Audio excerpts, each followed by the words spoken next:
You ever had a neighbor so entitled she threatened to have your whole family arrested for fishing on your own dang property? 3 days after that, I handed her an eviction notice for the house she'd been living in for 12 years. Yeah, that happened. Northern Michigan. Dawn-breaking mist rolling off the lake so thick you could taste it fresh, cold, metallic.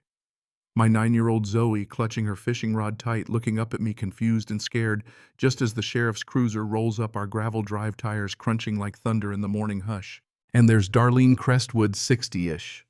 The kind of woman who looks like she came straight off a Ralph Lauren ad, bleached hair matching tracksuit pointing from her manicured lawn like we're common criminals. Our crime fishing off our own dock. What Darlene didn't know. For 8 years she'd been running a fake HOA collecting 34 grand from our neighbors, and I, thanks to a little real estate twist of fate, owned the roads to 6 houses on this street, including hers. Let me ask you, what would you do if a Karen called the cops on your kid for fishing? Drop a comment, tell me where you're watching from, and let's see how many of you are living under HOA tyrants right now.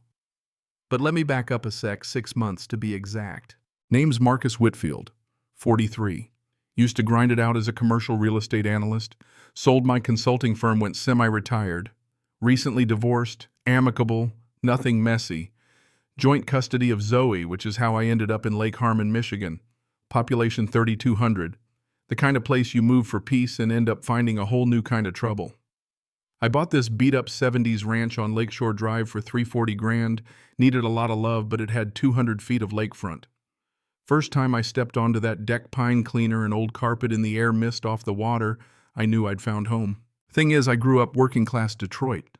My dad, union electrician, taught me to read contracts, find the fine print. That's how I built my career, sniffing out hidden value in distressed properties. Honestly, I bought the house sight unseen mid-divorce fog. Earl, my realtor, mentioned quirky neighborhood politics. I shrugged it off. How bad could it be, right? Zoe loved the lake. First bright spot since the split. I spent my days patching the roof, fixing the dock tar on my hands, splinters under my nails. The kind of work that puts your soul back together. Then came Darlene, self-appointed president of something called the Lake Harmon Shores Preservation Committee. Her husband Roland runs the local insurance agency, big man in a small-town township board, Rotary Club, you name it. Their house biggest on the block, 4,800 square feet of Victorian overcompensation. Their 3 adult kids live God knows where, and she's got control issues to spare. Week 2, she clicks down my dock and heels, the sound sharp on the boards, already in attack mode. You'll need to submit a waterfront usage application to the committee, she says, smile never reaching her eyes. We manage lake access to protect property values. I tell her it's a public lake, my own shoreline. She hands me a 3-page application, $500 annual fee, dock color rules, boat size limits. I hand it back. Her smile freezes, that cloud of gardenia perfume rolling in thick enough to choke a horse. Everyone who matters participates, she warns. You'll regret making waves. That night I Googled Lake Harmon HOA. Nothing registered with the county. I call Earl, he just laughs nervously. It's Darlene's thing, he says. Most folks just pay to avoid the hassle. Well, my gut told me to keep an eye out. I found a faded property survey while replacing dock boards. Decided to ignore her, she'd move on, right? Oh, how wrong I was. Neighbor 2 doors down. Betty Alomar, retired teacher, Suite 71, shows up with cookies. She glances over at Darlene's place, drops her voice. Darlene doesn't handle no very well, she whispers. Her husband and her learned that the hard way, but she won't say how. Just pats my hand, leaves me wondering. Fast forward 3 weeks. Zoe and I are finally settling in. Saturday morning, 7 a.m., crisp September air, coffee steaming in my thermos. Zoe giggling as I teach her to cast from the dock. Then here comes Darlene, now in yoga pants and a sun visor, marching down like she owns the place. You're in violation of quiet hours, she announces. No waterfront activity before 9 a.m. I say, Darlene, there's no HOA. She whips out her phone, snapping pictures, then flashes a laminated card. Lake Harmon Covenant rules, supposedly binding since 1987. You're disturbing the ecosystem. I'm documenting everything she says. What everyone should know, covenants and deed restrictions only mean something if they're officially recorded with the county. If somebody waves a document at you, ask for the recording number. No number, no power. Period. Monday, I take a drive to the county recorder's office. Janine, the clerk, helps me pull every file on Lakeshore Drive. Zero HOA documents, nothing after 1985, and even those were just about paint colors and minimum house size. Nothing about the lake fees or committees. I print the records, hand-deliver a polite letter to Darlene. No HOA or restrictions exist. Please stop misrepresenting the legal status of the neighborhood. We'll use our property as we see fit. 2 days later, Roland's on my porch wearing enough cologne to kill a bee swarm. Marcus, let's be reasonable, he says, trying to buddy up. The fees for the neighborhood. Think of it as voluntary. Then he pivots, drops the friendly tone. Your house needs work. Wouldn't want code enforcement noticing things. I ask if he's threatening me. He grins. Just neighborly advice. Next morning, township inspectors in my driveway complained about unpermitted dock work. Inspector finds nothing wrong, shrugs. We get a lot of calls from this street, he says. That's when I realized Darlene plays dirty. Bureaucracy is her weapon. I told Zoe it'd be fine, but in my head I'm already documenting every little thing. Dates, photos, phone calls, everything. Funny thing about people like Darlene, they think the system protects them. They don't get that it protects the one who keeps records. Week later, neighbors start avoiding me. Betty won't wave. Then I get an anonymous note in my mailbox. Troublemakers don't last long here. Sell now while you can. That same week, Zoe's uninvited from a Halloween party because her family's trouble. Darlene's whisper campaign is in full swing. I quietly talk to neighbors and the pattern pops up fast. 5 families have paid Darlene for years over 20 grand just to avoid drama. Roland insures most of their homes. Nobody wants to risk losing coverage. One guy, Greg, a plumber, pushed back once, suddenly couldn't get permits for his truck.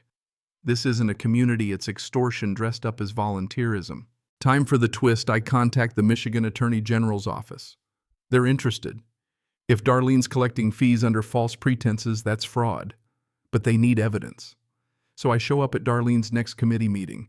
Big Victorian house room full of nervous neighbors, Darlene at the head of the table. I ask to see incorporation papers, financials. Dead silence. Darlene calls the sheriff. Roland's buddy on the force shows up, tells me to leave, that the Crestwoods have pull. That drive home, I decide I'm not backing down, I'm just getting started. Late that night, I start pulling property records on the whole block. Turns out the original developer went bankrupt in '93, and a holding company scooped up all the assets, roads management rights, everything. I start digging into my own dad's old estate paperwork. Turns out, get this, my dad's pension fund bought the holding company, and when he died, it got transferred to me. I owned the roads. I owned the management rights. The ground Darlene strutted on mine. She'd been living on my easement for 12 years and didn't have a clue. It takes me a few sleepless nights to process it. That's thermonuclear leverage. But I know I can't just evict Darlene and become the villain. I start building a real case, witness statements, survey neighbors, track down every dollar she took. 7 neighbors, $34,500 supposedly for maintenance that never happened. I bring in an attorney, Preston Hall. His office smells like old leather and seriousness. He tells me my ownership is airtight, suggests we wait until Darlene incriminates herself publicly, then it's checkmate. Meanwhile, I get the neighbors on board. Betty's been paying for snow removal. She never got Greg's out thousands in business. Alicia, night nurse, was threatened with noise complaints. All the while I'm learning the Crestwoods are up to their eyeballs in debt, mortgage, car loans, you name it. Image is everything to people like that. So I set the trap. I demand a special committee meeting about financial transparency, send it certified mail so Darlene can't weasel out. I invite the local newspaper too. Now it's public. Night of the meeting, the tension's thick enough to slice. Darlene's got 3 lawyers with her, overkill for a neighborhood meeting, but she's desperate. The neighbors show up with their bank statements, the media's lurking. I ask to see the committee's incorporation papers. We're a voluntary association, her lead lawyer claims. Great, says my attorney. You have no legal right to collect fees then. The neighbors start chiming in, demanding receipts, and Darlene loses it, accuses everyone of lying.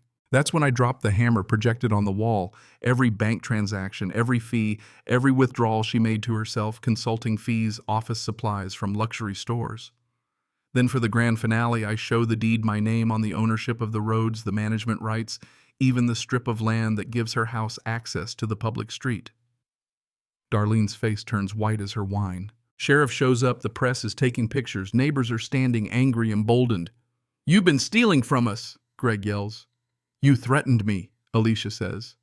Darlene can't answer. The room explodes, neighbors clapping, some in tears, lawyers packing up. I tell Darlene and Roland they have 30 days to pay everyone back, or I revoke their easements and file criminal charges. That's it, the empire crumbles. Within a week, Darlene's selling her Lexus and Roland's cashing out his insurance policy. Every neighbor gets a certified check and a written apology. Prosecutor files charges. Darlene pleads guilty to misdemeanor fraud, gets 2 years probation, banned from ever running a neighborhood association again. Roland's business goes under. They lose the mansion, move away, just another couple in a condo far from here. I call a real neighborhood meeting, this time at the community center, not anyone's house. We form a proper, transparent HOA for road maintenance with elections, bylaws, professional management, dues, $150 a year, all accounted for.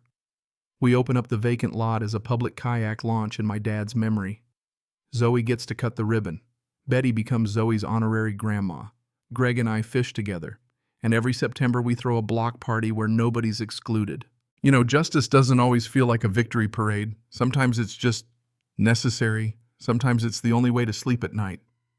My dad used to say, always know who really owns what and never let a bully convince you otherwise. Guess that stuck with me. So here's my question for you. Where's the line between standing up for yourself and becoming the thing you hate? Is justice always this messy? Or is it just that the world's full of people like Darlene waiting for someone to push back? Drop your own HOA nightmare stories in the comments. Tell me what justice means to you, and don't forget to subscribe, because next time I'll tell you how a woman outsmarted a predatory lender who tried to steal her grandma's farm. Some battles are worth fighting, especially when you know the system better than the bullies.